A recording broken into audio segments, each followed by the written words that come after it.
Boa noite. Hoje a gente vai apresentar um trabalho sobre cidades e comunidades sustentáveis da UDS 11. A nossa equipe é formada pelos acadêmicos da segunda fase de Sistemas da Informação da Unibave. Bom, um dos métodos para se ter uma cidade sustentável é com aplicações de construções que adotem uma grande área verde e reutilize alguns ou todos os recursos promovidos pela natureza ao redor da localidade. Por exemplo, a gente pode projetar prédios visando ao máximo para aproveitar a capacidade do solo e da iluminação, para a captação da energia, da água para regar as plantas e para o consumo, e até mesmo do esgoto para refazer a compostagem do adubo para as plantas. Além disso, na construção, a estrutura é utilizada em materiais atóxicos, como, por exemplo, tintas biodegradáveis, tijolos ecológicos e assim por diante, para amenizar os danos ambientais.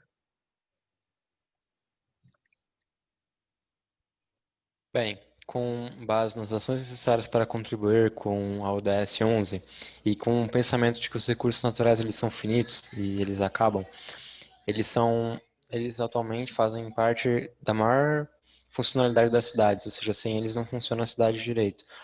E as alterações climáticas também são influenciadas diretamente pela utilização, como é que eu posso te dizer? Ações muito amplas desses recursos. E tem em mente que a gente precisa viver de um modo mais econômico e sustentável, porque a população lá vem crescendo e o uso desses materiais vem crescendo junto com isso. Então, a gente tem que reforçar a popularização de recursos tecnológicos mais eficientes e a gente tem que buscar sempre melhorar nosso cotidiano, implementando tecnologias que diminuam os gastos dos recursos limitados da natureza. E não sendo, não usando somente para a comunicação, a tecnologia ela pode ajudar também para problemas mais complexos do cotidiano das cidades e para a sua governança. Tendo em vista esse problema de escassez dos recursos limitados da natureza, a gente tem que promover os meios sustentáveis que se mostram extremamente eficazes e ele tem, eles têm reduzido bastante o uso da energia elétrica, que também é um fator que vem aumentando os poluentes, a energia elétrica, e com a ajuda dessas tecnologias, a gente pode reduzir até 95% da nossa conta de luz e ainda assim a gente vai ter um investimento que está sendo que está dando mais retorno do que muitas aplicações do mercado. Então a tecnologia ela tem se mostrado, a tecnologia no caso da área de energia, ela tem se mostrado muito eficaz e eu creio que ao longo dos anos ela vai cada vez melhorar mais. Então agora eu vou passar para o Ivan. Segundo o Ministério do Meio Ambiente, a gestão da qualidade do ar tem como objetivo garantir que o desenvolvimento socioeconômico ocorra de forma sustentável e ambientalmente segura. O Ministério do Meio Ambiente afirma também que os processos industriais e de geração de energia, os veículos automotores e as queimadas são as maiores causas da introdução de substâncias poluentes na atmosfera, muitas delas tóxicas à saúde humana e responsáveis por danos à flora e aos materiais. Para a diminuição de tais poluidores é preciso de uma boa gestão, diminuindo queimadas, utilizando meios de transportes menos poluentes, etc.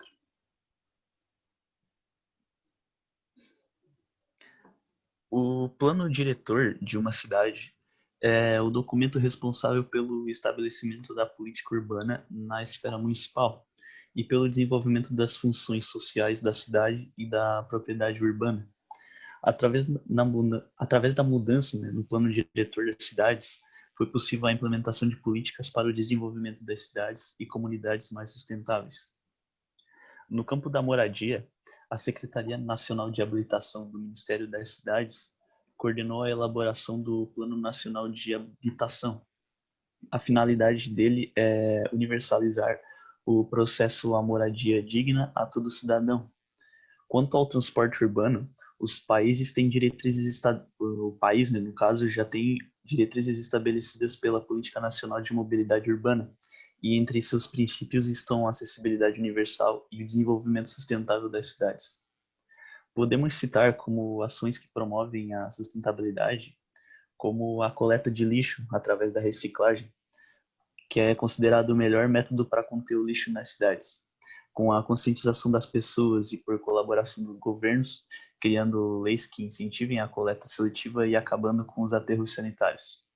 Quanto ao transporte, o principal problema é quanto aos veículos movidos a combustível, que degradam consideravelmente o meio onde vivemos, como a maioria de nós sabemos. Indústrias automobilísticas atuais já fazem o planejamento e desenvolvimento de veículos que são movidos a baterias e que podem ser recarregadas, acabando com a necessidade de usar de combustíveis como a gasolina para promover a mobilidade deles.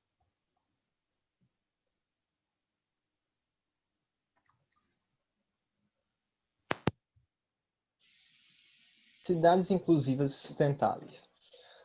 Tornando as cidades inclusivas, englobamos a possibilidade de que as pessoas tenham pertencimento nos níveis local ou supralocal e possam exercitar a liberdade individual com a qualidade de vida e acesso às oportunidades. Uma cidade, para ser considerada sustentável, deve destinar corretamente e reaproveitar resíduos sólidos. Um grande exemplo disso é a realização de coleta seletiva com o intuito de praticar a reciclagem, reutilizando todo tipo de lixo, metais, plásticos e papéis.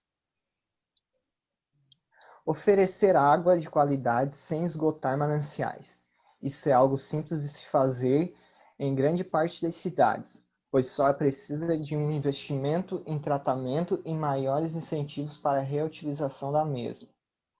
Reaproveitar a água da chuva, outro objetivo relativamente simples de se realizar, pois, se pararmos para pensar, o próprio solo já faz isso para nós, filtrando-a, porém, há vários jeitos de reaproveitá-la. Criar e utilizar de fontes de energia renováveis. Investimento em projetos para novas energias sustentáveis e a implementação dos meios já existentes, como energia eólica, solar ou geotérmica, é um bom jeito de começar a etapa. Ofertar transportes alternativos e de qualidade para a população. Um grande exemplo de transporte alternativo hoje em dia é a bicicleta, que já está ganhando cada vez mais espaço nas cidades. Garantir opções de cultura e lazer, mais escolas, museus, parques ou centros culturais em geral. Impactos ambientais. A criação e expansão desordenada de novas cidades são os principais motivos pelo crescimento de impactos ambientais negativos. Dados apresentados pelo Instituto Brasileiro de Geografia e Estatística indicam que no Brasil, mais de 80% das pessoas são moradores urbanos, dados que crescem a cada ano. Devido à cultura do consumo, o lixo industrializado das grandes cidades é um dos principais poluidores. Porém, o hábito de despejar lixo e amontoar entulho em locais inadequados é algo possível de mudança. Vale também lembrar que a cada ano surgem mais e mais empresas nos espaços urbanos, o que gera mais e mais lixo. Lixo esse que muitas vezes não é descartado de maneira correta, por falta de supervisão. Bom, hoje tem-se uma consciência que é fundamentada. O World Wildlife Fund revelou que nos dias de hoje os recursos são consumidos muito mais rápido, 25% mais rápido do que levaria para ser renovado, reposto. Com outros dados alarmantes, que nesse nosso caminhar, até em 2050, vamos precisar de outro planeta para conseguirmos viver, por motivos de nossos recursos naturais estarem escassos ou até mesmo esgotados. Sendo assim, tem-se algumas comunidades sustentáveis que tentam mudar essa visão, visando principalmente o modo de como o ser humano se relaciona com o meio ambiente, mas também nem toda comunidade sustentável age desse jeito.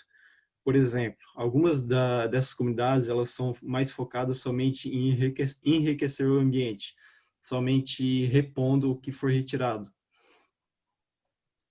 enquanto outras somam isso ao melhoramento das condições econômicas e sociais, ou seja, eles retiram, mas repõem também. Principais características dessas comunidades sustentáveis. No geral, as comunidades sustentáveis, elas sempre buscam reduzir o consumo, diminuindo a quantidade de lixo produzido, assim preservando um espaço maior e mais aberto. Quando produzem lixo, geralmente ele é biodegradável e podem usar como adubo nas plantações. Nessas comunidades sustentáveis, os recursos não são gastos mais rápidos do que eles podem ser repostos, assim como não produzem também nenhum tipo de desperdício. Essas comunidades sustentáveis existem, algumas que são mais radicais do que outras. Por exemplo, elas procuram se desvincular totalmente de qualquer serviço público, ou seja, eles não querem nenhum dinheiro que venha do governo para manter a comunidade. Um exemplo de uma comunidade sustentável, dessas que são mais radicais, é a Dancing Rabbit, que é extremamente radical, pois elas trabalham para serem 100% autossustentáveis. Elas querem, essa comunidade ela quer chegar de 500 até 1.000 habitantes. E nessa comunidade, eles têm a entrada proibida de carros dentro dessa comunidade, tendo também a energia produzida no local e somente se for de uma fonte renovável e extremamente limpa. O seu cultivo é somente orgânico e a madeira que eles utilizam só pode ser consumida se ela for da própria comunidade, ou seja, eles não aceitam madeira vindo de outros locais.